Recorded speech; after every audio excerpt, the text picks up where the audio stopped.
नहीं, मेरा ये कहना है कि ये जायज कितना है, मानवीय कितना है? फिर आप मानवता की बात ले आए, जायज और नाजायज, बिल्कुल ये उन परिस्थितियों पर निर्भर करेगा कि वर्तमान सामाजिक वातावरण में क्या जायज है और क्या नाजायज है। बिल्कुल ये जायज और नाजायज, ये मनोवैज्ञानिक और मनोशास्त्री, कहाँ मनोशास्त्री, ये सब कुछ दो चार ठो किताब पढ़ लिए ब्रिटेन अमेरिका की, मनोशास्त्री बन गए।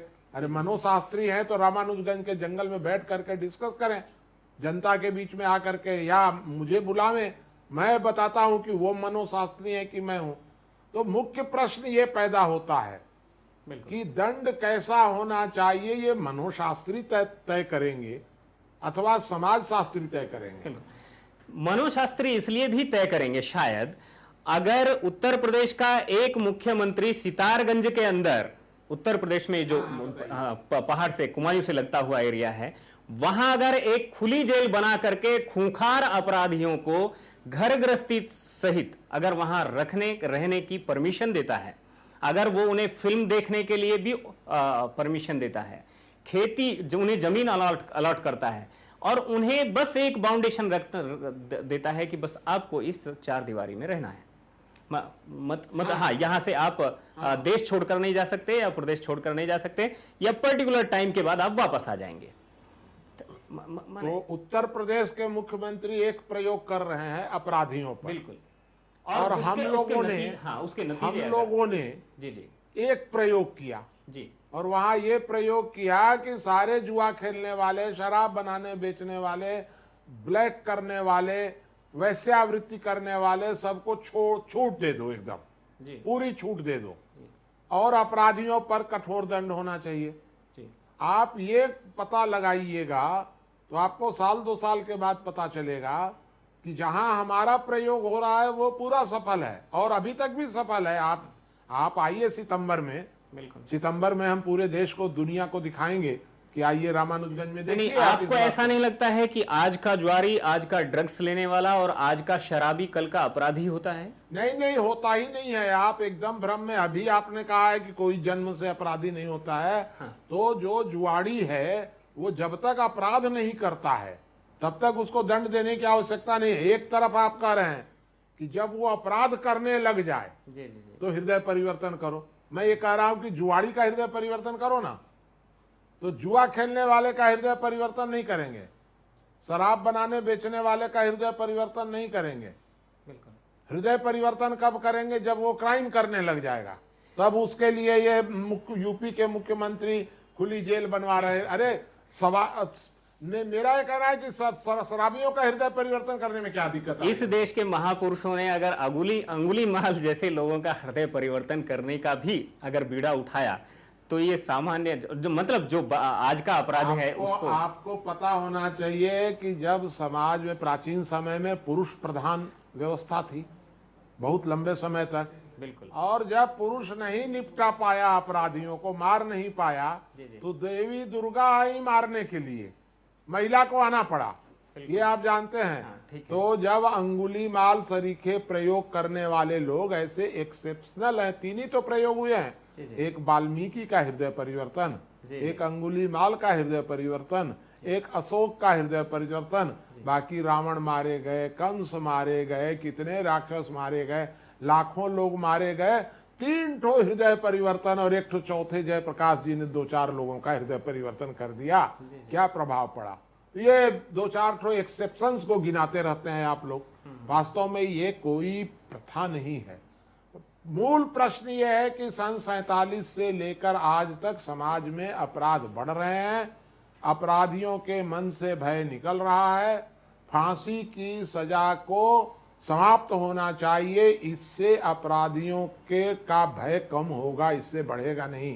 बिल्कुल। तो सबसे पहला मूल आवश्यकता यह है कि अपराधियों में ऐसा दंड दिया जाए कि भय पैदा हो। यह हमारी प्राथमिकता होनी चाहिए। मानवीय अमानवीय तो बाद में होगा। आज ये मानवीय का प्रश्न नहीं है। आप जितना इसको मानवीय बनाते जाएंगे, जेल में बढ़िया खाना दिया, आप जानते हैं क्या कि भारत में इतनी आबादी, कम से कम 20 करोड़ लोग ऐसे हैं जो 12 रुपए से कम में जिंदा रहते हैं जी। आपने सुना होगा, सरकारी रिकॉर्ड भी है ये, 12 रुपए से कम में। इस देश जेल वाले अपराधी को दीजिए 20 रुपया। नहीं, इस देश में तवा घाट वगैरह जो पिथौरागढ़ के जो माने सो फार एकदम दूर के इलाके हैं, उनमें आज भी वस्तु विनिमय चलता है। वो 1 रुपए के बगैर भी जिंदा रहते हैं और रहते आए हैं। ये मुझे नहीं लगता कि ये कोई बहुत बड़ा इशू है। नहीं तो बहुत बड़ा इशू तो ये है जी कि आप जहां भारत में 20 करोड़ लोग मजबूर हैं, जी, माने चाहे कम भोजन करने के लिए, अपौष्टिक भोजन के लिए बिल्कुल। मजबूर हैं, बिल्कुल। वहां पर आप जेल में इतनी सुविधा अगर आप देने लग जाएंगे जिस तरह आप सोच रहे हैं, बिल्कुल। और सुविधा बढ़ाओ और सुविधा बढ़ाओ, खुला कर दो सब जेल में डाल करके, तो जो छोटे मोटे लोग हैं ना, माने आपका कहना है कि जेल यातना गृह ना होकर सुधार गृह ना होकर यातना गृह होनी चाहिए। होना ही चाहिए। जेल इस प्रकार की होनी चाहिए जहां जाने से लोग डरें। ऐसा ना हो जाए कि भूखे पेट लोगों के अंदर एक मन के अंदर ये बात आ जाए कि यहाँ बिना मतलब हम भूखे मरने के बजाय तो चलो जेल में वहां बैठ करके आराम से खाएंगे। तो ऐसा ना हो जाए, ऐसी भावना न पनप जाए। लेकिन हमने ये सुना है कि एक तोते को पिंजरे में बंद करके उसको बहुत अच्छा खाना देने के बाद भी उसको अच्छा नहीं लगता। हाँ, ये बात तो सही है। तो एक जो आदमी आजाद था या उसको खाना पीना कुछ नहीं मिल रहा था, अगर उसको आप जेल में बैठाकर अच्छा भी देंगे और एक दरवाजे के अंदर बंद रखेंगे तो उसको कितना अच्छा लगेगा। अब उसको अच्छा लगेगा कि नहीं लगेगा वो तो वो सोचेगा। मूल प्रश्न यह है कि क्या यह उचित होगा कि अपराधी जो जेल में बंद है उसको उन लोगों से बहुत ज्यादा सुविधाएं दी जाएं जिनकी सुविधाएं आप खुले लोगों को नहीं दे पा रहे हैं।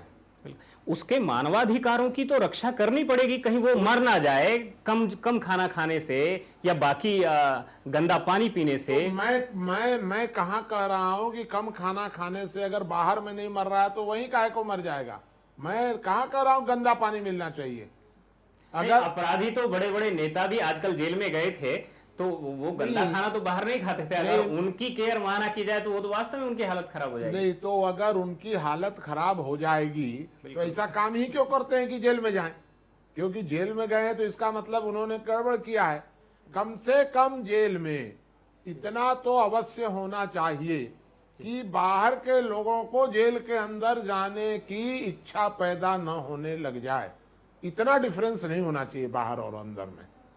लेकिन ये मानवाधिकार का ठेका उठाए हुए जो लोग हैं ना, कुछ उनको कुछ नहीं है। उनको इस बात से मतलब नहीं है कि क्या अपराध हो रहा है, उनको इस बात से मतलब नहीं है कि दंड का प्रभाव क्या पड़ रहा है। मुनि जी, इस देश में कई ऐसे प्रयोग हुए हैं जिनको हम जेलों को सुधारों का बड़ा स्टेशन कह सकते हैं। आज दिल्ली की तिहाड़ जेल है, इसमें कई कैदियों ने MBA किया, कई कैदियों ने अच्छे माने 3-3 लाख रुपए के पैकेज पर उन लड़कों को फिर बाद में कंपनियों ने रखा और वहीं से उनसे काम ले रही हैं। या तो वहीं पर कुटीर उद्योग कुछ ने शुरू किए।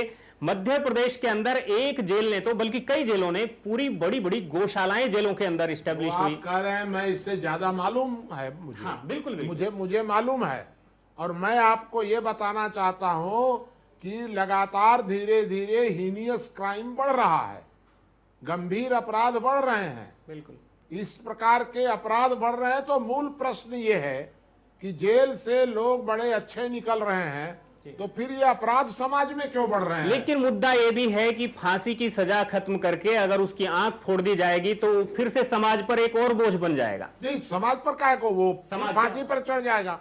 अगर आप ऐसा समझते हैं, क्योंकि हमने उसको जमानत पर छोड़ा है। जी, उसको एक तो जमानत पर छोड़ा है। आप इस प्रकार के लोगों को जेल में रखकर मान लीजिए, जेल में 20 साल की सजा, बिल्कुल। अब 20 साल का दंड दे करके आप बोझ बढ़ा रहे हैं अपना जेल में रख करके। उसकी दोनों आंख निकाल के छोड़ दीजिए, वो अपने परिवार पर बोझ रहेगा। परिवार कहेगा कि इसको रखें कि मरने दें, क्योंकि परिवार मरने भी नहीं देगा और जीने भी नहीं देगा। वो एक बोझ हो जाएगा परिवार के ऊपर। बिल्कुल। फिर समाज पर उसका प्रभाव पड़ेगा। मैं वही कह रहा हूँ, समाज पर जो उसका प्रभाव पड़ेगा वो गलत भी तो पड़ेगा एक तरह का। तो परिवार पर बोझ है तो समाज पर भी बोझ है। तो अच्छा, तो फिर जेल के अंदर रहेगा तो किसके ऊपर बोझ रहेगा? तो वो तो समाज पर ही रहेगा ना। तो जेल में रख करके उसको बढ़िया खाना दिया जाए, इससे अच्छा वो नहीं, परिवार अगर वो बनाएगा। अपनी सजा पूरी करने के बाद और अगर जेल को हम सुधार गृह की तरह प्रॉपरली अगर उसको इस्तेमाल करें उस प्लेटफॉर्म को, तो उसके बाद तो वो कहीं ना कहीं तो समाज के मूल काम आएगा। प्रश्न ये है कि 60 वर्षों के अंदर अपराध क्यों बढ़े आपके रिफॉर्म के बाद भी? मेरा प्रश्न आपसे इतना ही है। आप खूब अच्छा सलाह दे रहे हैं, सब अच्छी सलाह दे रहे हैं, सारी अच्छी सलाह के बाद भी सन 47 से आज तक लगातार गंभीर अपराध बढ़ रहे हैं। इसका मतलब यह है कि आपकी सलाह नाकाम है। आप इसमें देश के आर्थिक और शैक्षिक जो देश का जो ढांचा है उसको दोषी नहीं मानते हैं? नहीं है, वो सब कहीं न आर्थिक ढांचा दोषी है, आर्थिक ढांचा अलग तरह का दोषी है। बिल्कुल। लेकिन ये जो आपराधिक कृत्य बढ़ रहे हैं समाज के अंदर, उसका दोष ये है कि अपराध और दंड और सजा, इन तीनों का तालमेल खत्म हो गया। अपराध बढ़ इसलिए रहे हैं कि दंड कम मिल रहा है एक, और दंड जो मिल रहा है वह मानवीय मिल रहा है। बिल्कुल बिल्कुल। और ऐसे दंड वाले लोगों के लिए भी समाज में बड़े भारी लोग, मानवतावादी लोग, जिनके पास कोई काम तो है नहीं, वो तो समाज से कुछ ले दे करके पैसा, क्योंकि उनको कोई व्यापार करना नहीं है, खेती करना नहीं है, उनको तो खाली आवाज उठानी है। तो मानवतावादी आवाज उठा करके वो मानवतावादी बन गए, प्रशंसा ले लिए। हम आप सरीखे लोग मिल करके उनको प्रशंसा कर देंगे, बड़े भारी मानवतावादी हैं। समाज शास्त्र का उनको ज्ञान नहीं है। अगर समाज शास्त्र का ज्ञान है तो सामने बैठ करके कहें कि दंड कठोर होना चाहिए कि मुलायम होना चाहिए। बताइए अभी अन्ना हजारे जी, बड़े भारी समाज शास्त्री, मैं उनका प्रशंसक ही नहीं हूँ, सहयोगी भी हूँ सब तरह से। बिल्कुल खूब बिल्कुल बिल्कुल। अन्ना हजारे ने अभी कह दिया कि वो इस मामले में अभिषेक मनु सिंघवी के मामले में यदि ये घटना सच हो तो फांसी दे देनी चाहिए। अरे भाई अन्ना हजारे, कहाँ फांसी और कहाँ अपराध? कोई अभिषेक मनु सिंघवी ने तो कोई अपराध किया ही नहीं है, वो तो वेश्यावृत्ति का काम था। तो ये कहाँ अपराध था? अब उसको फांसी दे देनी चाहिए। जब उन्हीं को फांसी दोगे तो बलात्कार करने वालों को क्या करोगे? तो इतनी छोटी छोटी बात पे फांसी की बात मैंने मुंह से निकल गया। बिल्कुल। मैं उनकी कोई आलोचना नहीं कर रहा हूँ, लेकिन भूल हो गई मान लीजिए। तो मेरा ये कहना है कि मानवाधिकारवादी जो माने समाज में जो लोग अनैतिक काम कर रहे हैं उन पर लगाम कसने की कोई जरूरत नहीं है। समाज को कसने की जरूरत है, कानून को नहीं। कानून से समाज कभी नहीं सुधारा जा सकता है। कानून तो है। समाज तो आजकल समाज में जो लोग हैं वो तो इतना सोच बैठे हैं कि my wife is my queen, my son is my prince and my house is my kingdom. तो ये समाज इसको रोके? ऐसा समाज जिसने कछुए की तरह अपनी गर्दन को अंदर कर लिया है। फिर आप एक काम गलत कर रहे हैं जी।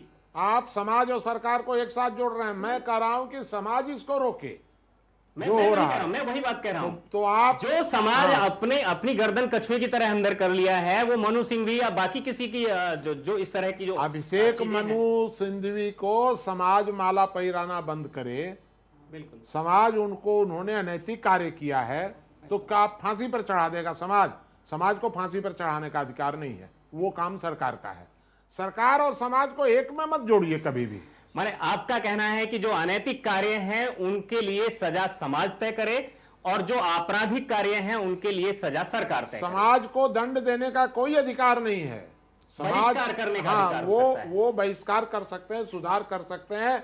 और तब मेरा ये कहना यह है कि फांसी की सजा में सरकार को कानून बना करके और दोनों आंख देने वाले को खुली छूट दे देनी चाहिए एकदम। एक आखिर में एक सवाल और कि जो आपने एक आंखें फोड़ने का जो एक सजेशन दिया है, इसके अलावा कोई और सस्ता विकल्प कुछ? कोई विकल्प नहीं है जो समाज पर प्रभाव डालेगा। बिल्कुल। मुनि जी, आप ये जो सजा का जो ये सारा एपिसोड था, मतलब ये जो सारा मसला था, इस पर आपने हमारे दर्शकों को बहुत जो उनके दिमाग की कुछ जो नसें हैं उनको खोलने का प्रयास किया, या फिर उनके दिमाग को थोड़ा सा इस पूरी की पूरी तस्वीर को साफ करने की जो कोशिश की है, उसके लिए आपका बहुत बहुत धन्यवाद। ये एक मुनि जी का जो नजर है, उनका जो नजरिया है, इस नजरिए को आप जितना समझे हैं और जितना और आप समझना चाहते हैं, उसके लिए आप मुनि जी को फोन कर सकते हैं। ये हमारी फोन लाइन, सारी फोन लाइन खुली हुई है, लेकिन आपसे एक अनुरोध है कि आप पूरा एपिसोड देखने के बाद ही आप फोन करें। और साथ में एक और बात है कि ये जो सारा उनका जो नजरिया है, ये नजरिया उनकी एक मैगजीन जिसका नाम तत्व ज्ञान है उसमें भी लगातार प्रेषित प्रकाशित होता है। अगर आप उसको अपने घर मंगवाना चाहते हैं तो जो फोन हमने स्क्रीन पर दिए हैं उन पर आप मैसेज कर सकते हैं, फ्री आपके घर पर वो पहुंचना शुरू हो जाएंगी।